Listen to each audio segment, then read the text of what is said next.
मला पूर्ण गॅरंटी आहे की ही मैनावती सायलीची आई नाहीच आहे असं चक्क अर्जुन म्हणालाय. श्री स्वामी समर्थ प्रेक्षकांनो, अर्जुन आता रात्री त्याच्या खोलीत असतो.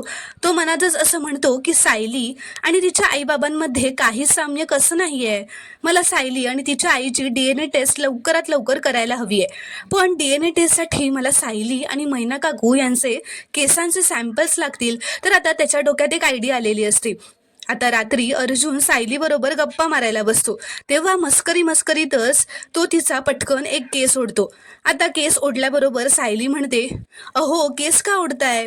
आता अर्जुनला DNA टेस्टसाठी सायलीच्या केसांचं सॅम्पल तर मिळालेलं असतं. आता ते सॅम्पल तो एका पिशवीत ठेवतो. सकाळी अर्जुन आणि चैतन्य एकत्र येतात. चैतन्य अर्जुनला म्हणतो की मी हॉस्पिटलमधल्या पॅथॉलॉजिस्टशी बोललोय, तुम्हाला सॅम्पल्स ते DNA टेस्ट लगेच अरेंज होईल. तर आता अर्जुन त्याला ते सॅम्पल्स देतो व म्हणतो, हा सायलीचा केस आहे आणि हा मैनावतीचा केस आहे.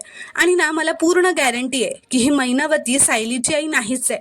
प्रेक्षकांना आता पुढील भागात काय होईल हे पाहणं आता खूपच रोमांचक ठरणार आहे. व्हिडिओ पूर्ण बघितल्याबद्दल धन्यवाद. व्हिडिओ आवडल्यास लाईक करा, कॉमेंट करा व चॅनलला प्लीज सबस्क्राईब करा.